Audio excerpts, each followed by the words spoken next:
Hey, what's up, my friends? Back again with another weekend haul.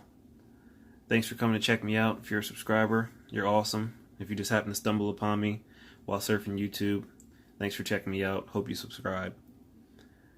I've been trying to fill some gaps in my collection with a few modern comics that I've been grabbing over the past few weeks. I like to grab A and B covers when I can.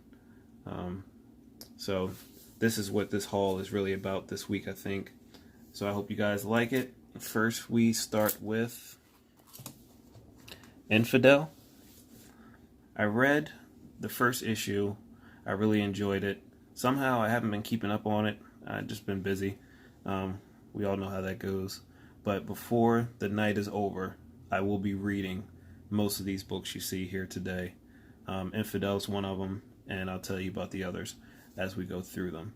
So if you haven't checked it out, if you're into horror comics, give it a shot. I think you might enjoy it.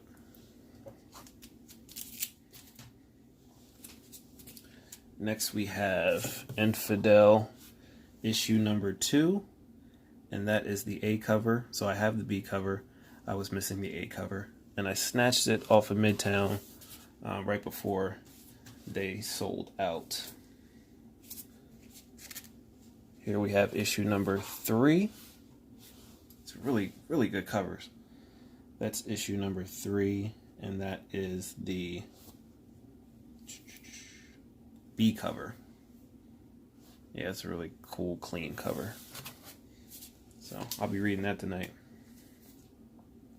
Next we have Ice Cream Man.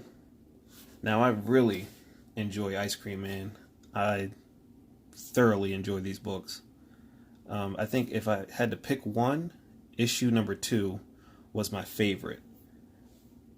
I won't spoil it for anybody, but if you like I do, movies and the movies like Cat's Eye, Creep Show, 1, 2, and 3. I really like Creep Show number 2. I think that's my favorite. Movies like Tales from the Dark Side, Tales from the Crypt, Goosebumps, The Haunting Hour, one of those. Things like that. You'll really enjoy this series. It's really well done. And they're really short, and each issue is a different story. So check it out if you like those kind of things, as I do. And this is the B cover. I have the A cover, but I wanted to grab that sweet B cover.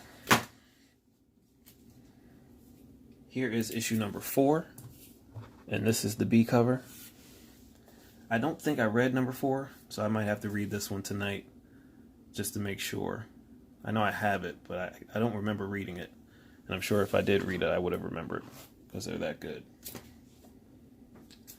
Next we have DC. This is one I've been waiting to get for a while and just never pulled the trigger on it. So that's Batman 43.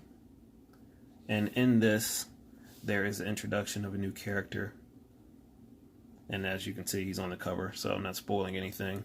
Mr. Bloom.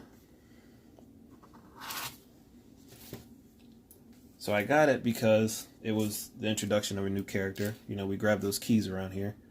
And because I really liked this cover right here, this variant Bombshells cover.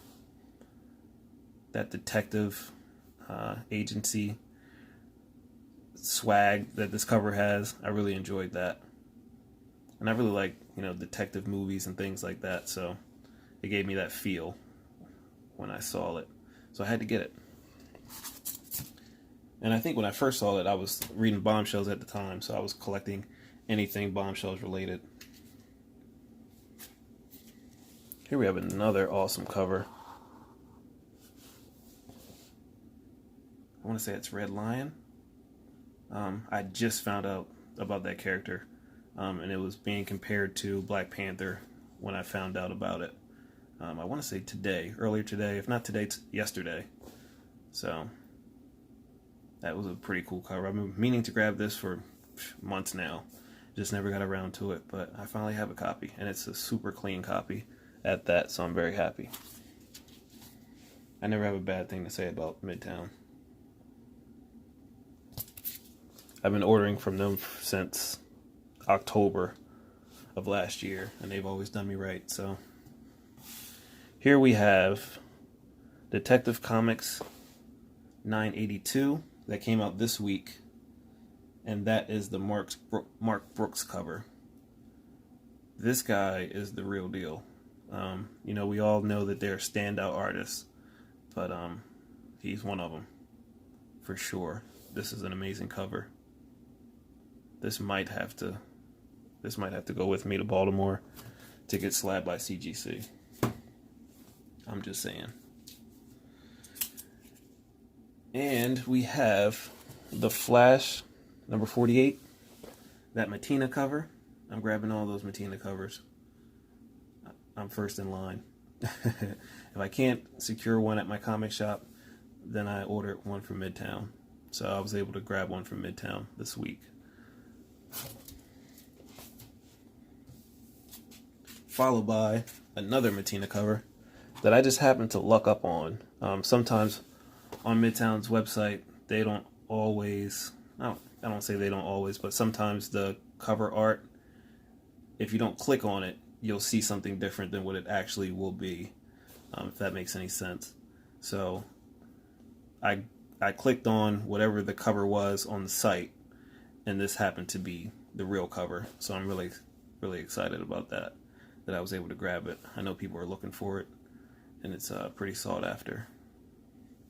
I don't know if they're sold out yet, but I know people were talking about it. This was another hot topic of this week. Hawkman number 1, the B cover. Really great cover. Really, really great cover. I had to go on YouTube to find an interview for this artist. I think you pronounce his name Steven. But from the spelling, I was a little confused, so I didn't want to butcher it.